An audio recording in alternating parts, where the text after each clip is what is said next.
All right, on to the next today. I just pulled these out. They've been stickered in the dry room for, well, probably a few weeks now. And just as I suspected, this neck blank, which was the one that came from my client, he sent it to me, was a little bit warped. This surface right here, when I put it down on a flat plane, it was high in the middle. It's kind of like it had a back bow in the neck. So I took care of that with a plane, just planed it flat again. These other two, this was from my own stock. They were stable, as I had thought they would probably be. And then the next thing now, if you remember, the last thing we did was we cut an 1/8 inch slot for the truss rod, just in case the wood shrank a little bit and expanded the slot. That way we could now move on to doing a final slot dimension of 3/16 of an inch wide. So I was about to do the 3/16 wide slot on the router table today, and I cannot find my 3/16 bit. I got in the car, drove all over town looking for a 3/16 bit. Nobody had anything. What to do? We were kind of flummoxed. And then I saw my dad setting up the table saw. He had these dado blades in. I think it was set up for what? 3/4 inch dado? 3/4 inch dado. And so he was removing these blades, and look what I saw. I saw one of these guys peeking out. And I was like, oh, that looks like just about 3/16. So I got my calipers out, measured it, and sure enough, it was exactly 3/16. So I thought, hey, why not? Let's just use just one dado blade and cut that 3/16 slot. We tried a test piece and tried to fit the rod in, and it was just a perfect fit. Nice and tight, just snug, just perfect. Look at that. Okay, so what we're doing here is cutting this slot so that it's a bit of an angle, a bit of a taper. It's deeper here on this end. It's 5/8 deep, and at this end it's a 1/2 inch deep. So in order to get that, we just figured out that we need some shims. I've got some shims. This is probably about maybe 3/32 of an inch thick, and it was just a matter of a little bit of layout work to figure out exactly where to put these shims so that when we ran it through the table saw, it would be 5/8 at this end and 1/2 inch at this end. So let's go. Let's do this one.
And let's just double check the depth on this.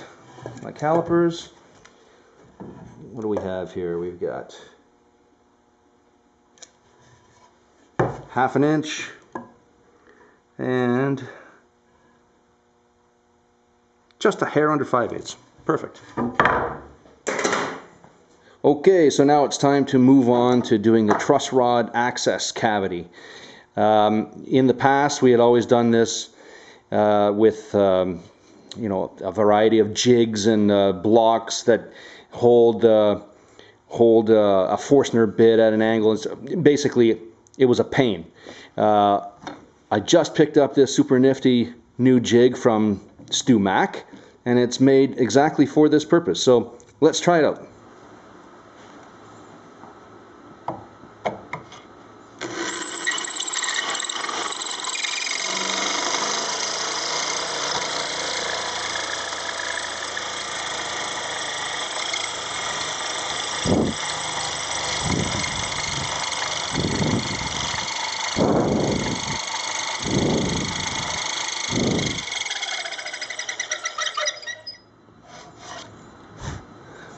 Oh, beautiful. Couldn't be easier. All right, now moving on to installing the truss rod. One thing that I should have done before cutting the truss rod channel was to drill the hole for the truss rod anchor. No big deal. So now what we're going to have to do is just insert a little scrap wood in there, just so we can get the drill point started and it's not going to wander around anywhere. And now we drill the hole.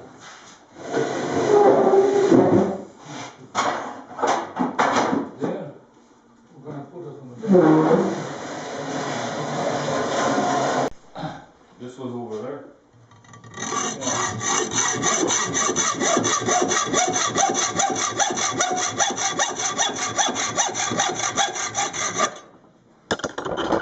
So squeeze.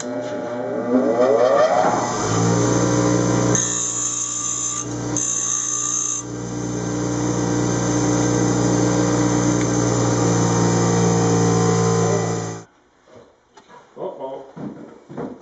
You know what? Wait.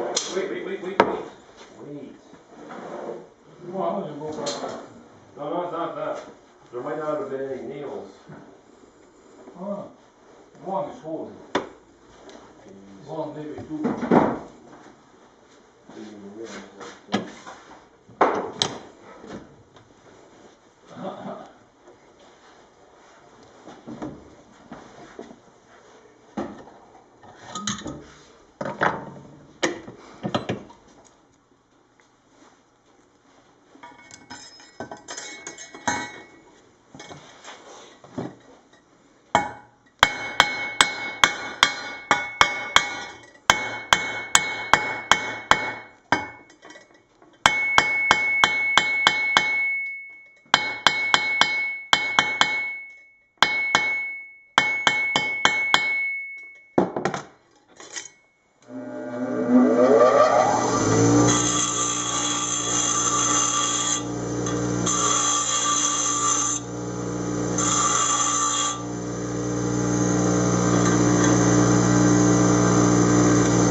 What size is that? 5, 16?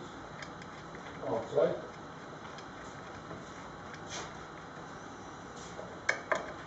Good. Nice clearance. Everything works.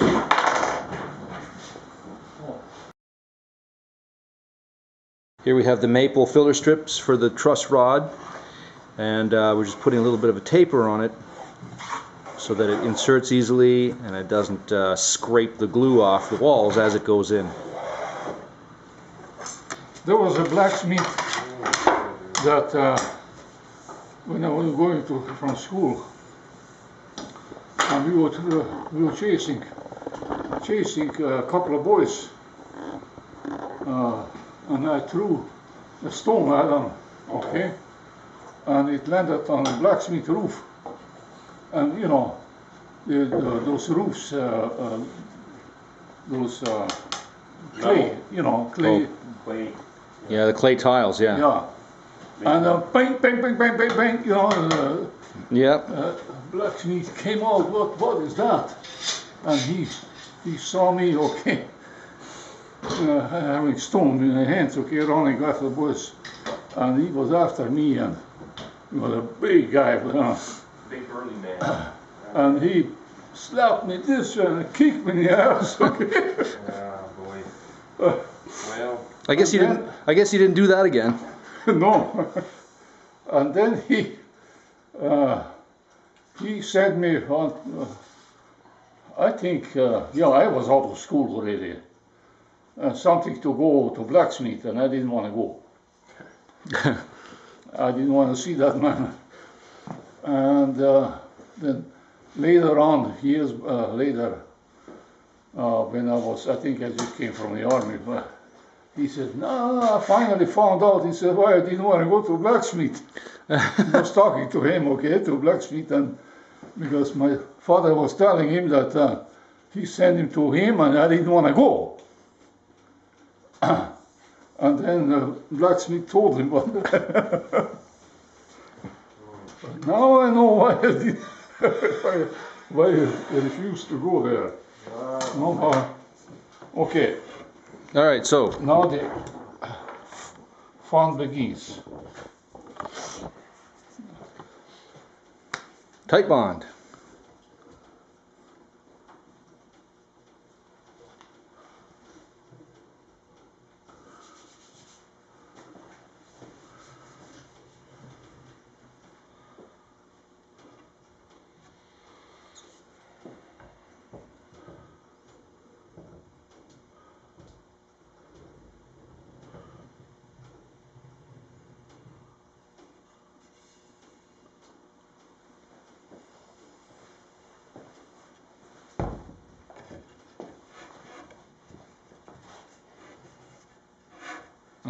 Yeah, it doesn't matter. Clean it up after. Right, so we want it, the maple filler stick flush at the truss rod cavity end.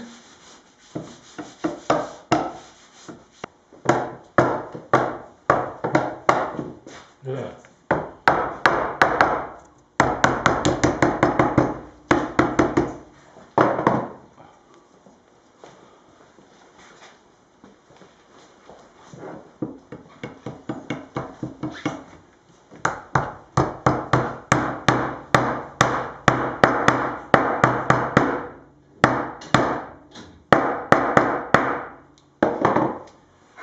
Okay, Clamp it up.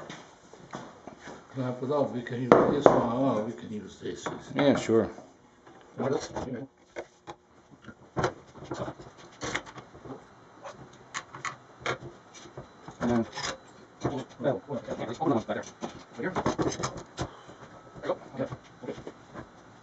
All right, so I'm going to clean up this glue squeeze out around the end here. We'll just take that, drop it in the water. Yep.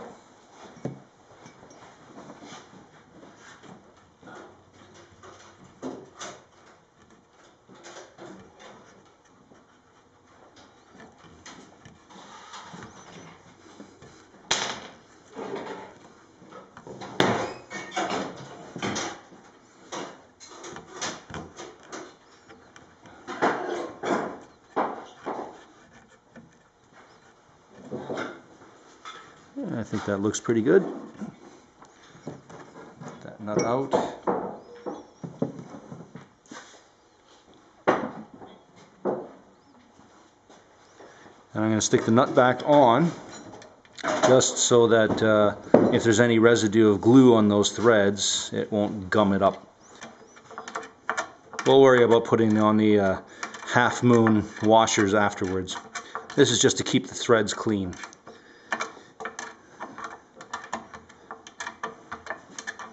There we go. And that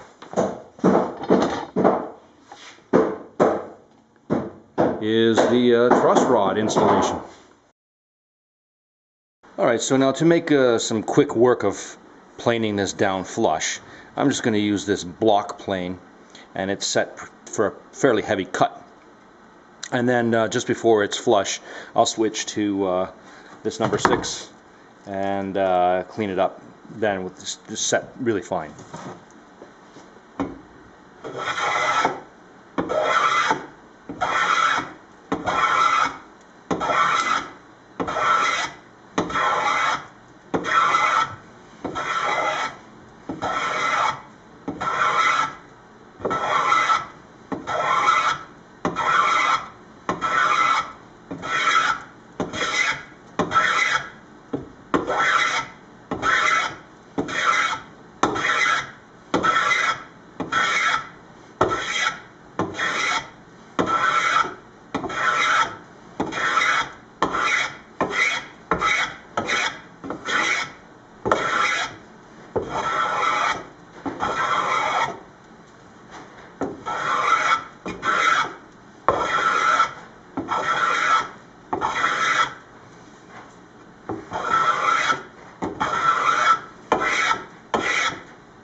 we're almost there, so I'll switch to the big guns.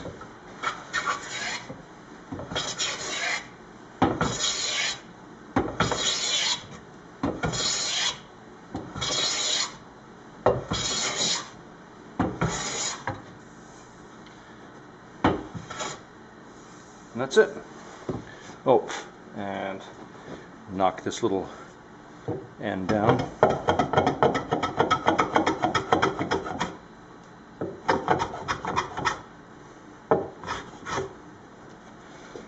There we go.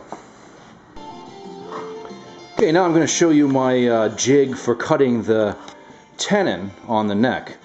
So what I've done is I've taken some MDF, this is 3/4 inch MDF, and I cut it to the exact width of the neck blank. In this case, this one is 2 1/4 inch. This is traditional Les Paul style. We're going to glue the ears on. You may have noticed the other necks that I'm doing are wider, and that's because, I mean, I had the material, so I'm not going to cut it down just so I can glue ears on. So these are going to be this way. They're going to be full width, no ears. But this one, since it came to me like this, we're going to do it the traditional way with ears.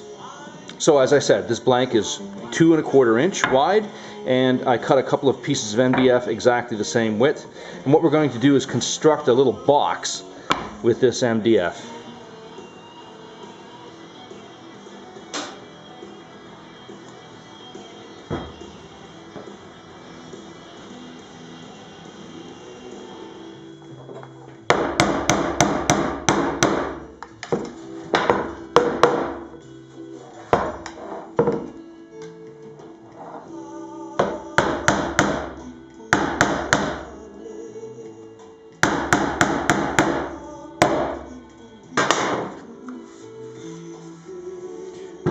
Okay, so I built the box wide enough so that we can slip the neck in, accommodating for the angle of the headstock and such. And it's a very, very tight fit. Yeah. Okay, next we're going to cut the 4.5 degree angle for the mating surface of the heel. So as you can see, this is the way the neck goes into this jig.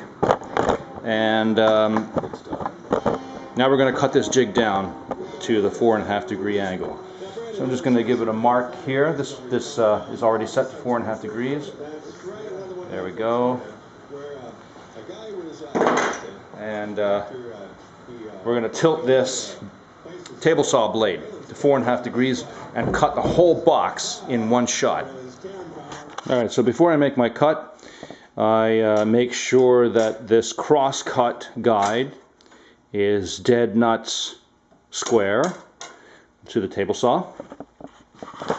And also, just a little thing here, I've got a strip of sandpaper on the fence of this. This gives me a real nice positive grip when I put the piece up against it. It won't slide back and forth. Alright, let's cut this guy.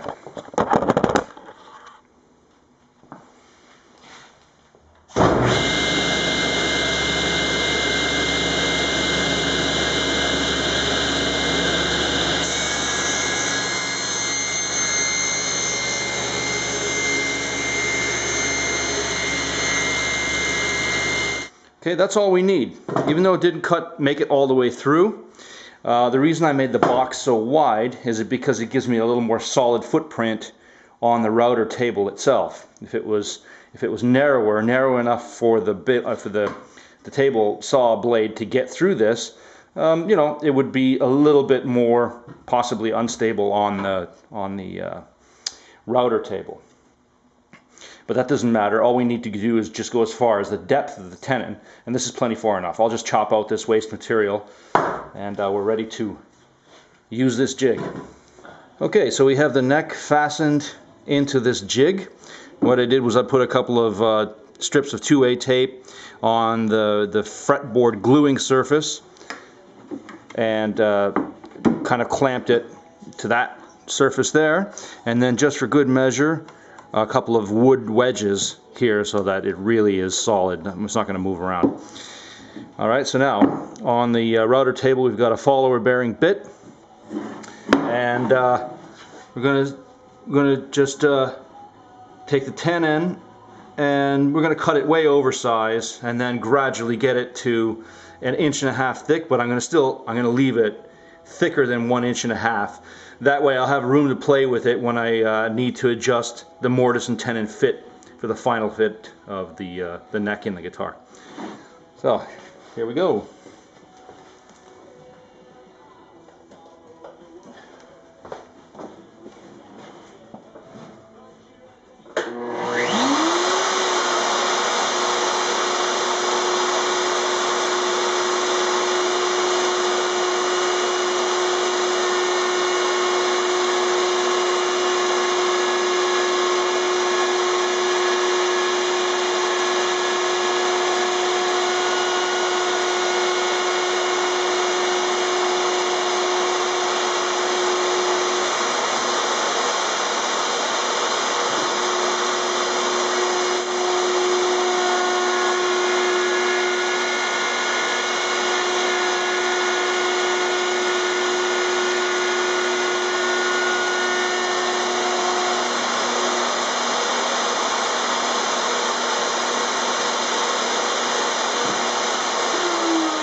Alright, so the first cut was light. Like it's way oversized. We're looking at 1 3/4 inches here, so we've got another quarter of an inch to go, but I'm going to take off the rest of this material off the cheeks here.